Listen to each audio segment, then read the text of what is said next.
কারা এগিয়ে কারা পিছিয়ে?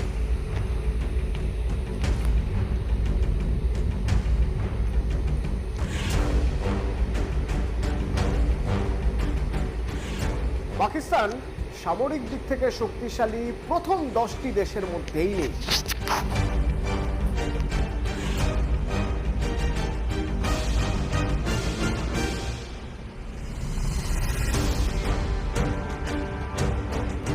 যুদ্ধ শুরুর আগে হেরে বসে থাকবে না তো পাকিস্তান?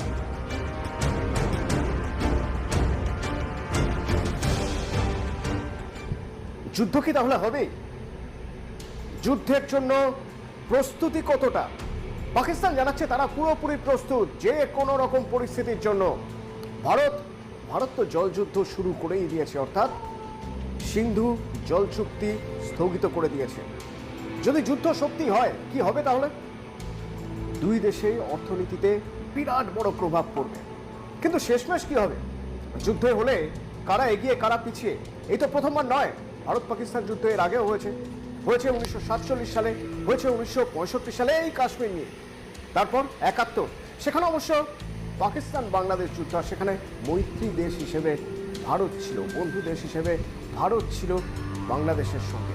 তারপর কার্গিল 1999, সেই পাকিস্তান। আবার যদি যুদ্ধ হয় তার আগে আতশ কাচের নিচে একবার দেখে নেওয়া যাক দুই দেশ সামরিক দিক থেকে কোথায় দাঁড়িয়ে রয়েছে। বিশ্বের সামরিক দিক থেকে কতটা শক্তিশালী সেই হিসেব যদি দেখা যায়, তো সেই হিসেবে বিশ্বের তাবড় দেশগুলোর মধ্যে চতুর্থ স্থানে রয়েছে ভারত। পাকিস্তান না, পাকিস্তান সামরিক দিক থেকে শক্তিশালী প্রথম 10টি দেশের মধ্যেই নেই। পাকিস্তান 12 নম্বর জায়গায় রয়েছে।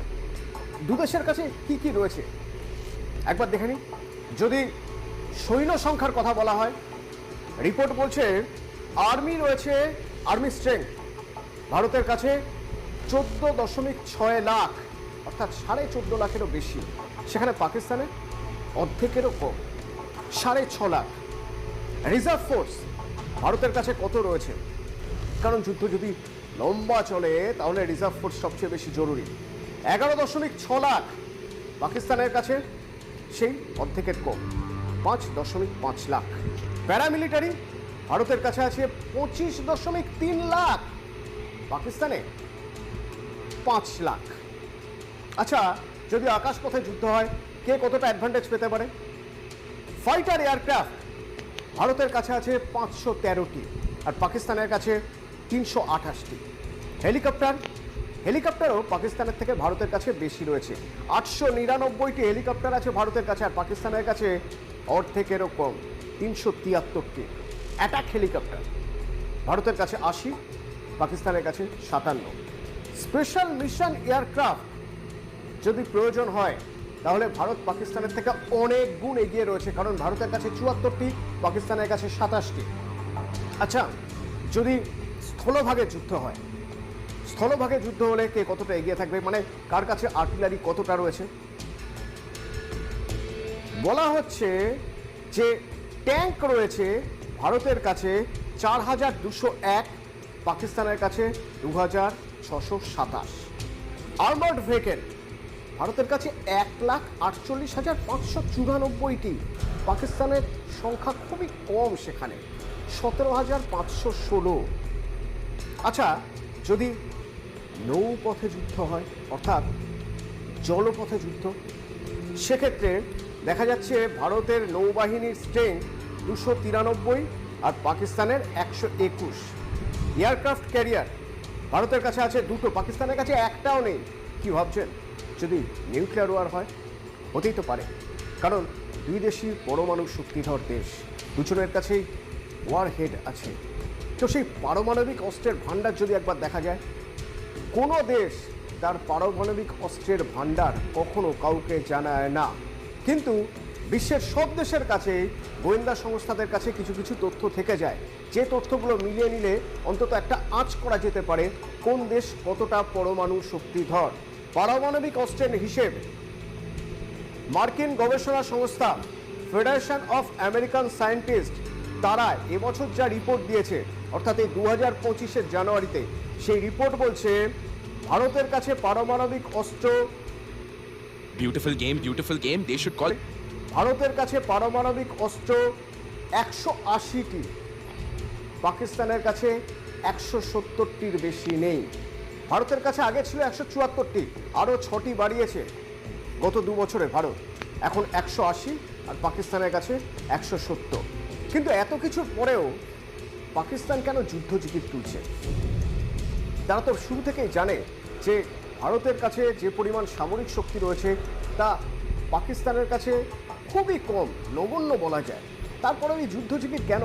বারবার কেন উস্কানি আসছে সীমান্তের ওপার থেকে? কেন বারবার যুদ্ধের জন্য মরিয়া হয়ে উঠছে পাক সেনাপ্রধান জেনারেল মুনির? এর পিছনে একটা অদ্ভুত কারণ আছে। আসিম মুনিরের ইমেজ এমনিতেই খুব খারাপ। ইমরান খানের গদি থেকে সরে যাওয়া এবং তার পরবর্তী যে পরিস্থিতি তৈরি হয়েছে পাকিস্তানের, তার জন্য অনেকেই, সেনার মধ্যে থেকেও অনেকেই আসিম মুনিরকে দায়ী করে। তো আসিম মুনিরের সেই একটা চাপ তো রয়েছে। তার চেয়ে বড় চাপ হলো দেশের অভ্যন্তরে বিদ্রোহীদের বেড়ে ওঠা, আরও বেশি জেগে ওঠা। কোন বিদ্রোহী? হিসেব করে দেখতে গেলে পাকিস্তানের এমন একটা পরিস্থিতি যাতে পাকিস্তান হয়তো দুভাগে ভাগ হয়ে যেতে পারে। হ্যাঁ, কূটনীতিবিদদের অনেকে বলছেন যে পাকিস্তান ভাগ হয়ে দুটো আলাদা দেশ হয়ে যেতে পারে। তার কারণ যারা লড়ছেন সেই বিদ্রোহীরা দেশের মধ্যে থেকেই তারা বলছেন তারা স্বাধীনতার জন্য লড়ছেন। কারাই বিদ্রোহী?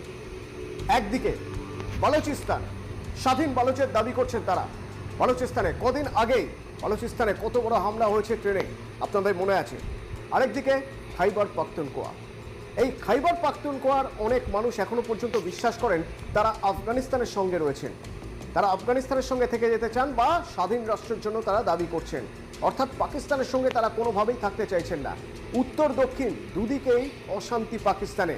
তো উত্তরে বিদ্রোহীরা রয়েছে খাইবার পাখতুনখোয়ায়, সেখানে বিদ্রোহীরা তারা চাইছেন হয় পাকিস্তানের সঙ্গে আফগানিস্তানের সঙ্গে চলে যেতে, পাকিস্তানের সঙ্গে সব সম্পর্ক ছিন্ন করে, বা তাদের আলাদা রাষ্ট্র দরকার। এদিকে বালুচিস্তান চাইছে পাকিস্তানের সঙ্গে কোনো সম্পর্ক না রাখতে।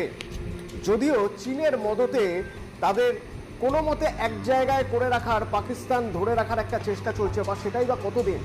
সেক্ষেত্রে পাকিস্তানের উত্তর থেকে দক্ষিণ, পূর্ব থেকে পশ্চিম এক সুরে যদি বাঁধতে হয় তাহলে চরম ভারত বিরোধিতার সুর ছাড়া আর কোনো সুর পাকিস্তানের হাতে নেই, পাক সেনা প্রধানের হাতে নেই। যদি যুদ্ধ জিগির তুলে, চরম ভারত বিরোধিতার হাওয়া তুলে পাকিস্তানের ওই বালুচ প্রদেশে যিনি আছেন আর যিনি খাইবার পাখতুনখোয়াতে আছেন, তাদের সবাইকে এক মন্ত্রে এক জায়গায় উদ্বুদ্ধ করতে পারেন যে দেশ আগে, দেশের সেনা আগে, তাহলে হয়তো পাকিস্তান এবার ভাগ হয়ে যাওয়ার হাত থেকে বেঁচে গেলেও যেতে পারে। তো সেই মরিয়া চেষ্টাই কি করছেন পাকিস্তানের সেনাপ্রধান? তা না হলে তার এত উস্কানি কেন? তার উস্কানি, তার সেই উস্কানির পরে পেহেলগাঁওয়ে এরকম হামলা, জঙ্গি হামলা, এবং তারপরেও ওপার থেকে উস্কানি থামছে না। বলা হচ্ছে যে যদি জল বন্ধ করে দেওয়া হয় তাহলে রক্ত বইবে। भारत को कहना चाहूंगा कि सिंधु हमारा है और सिंधु हमारा रहेगा।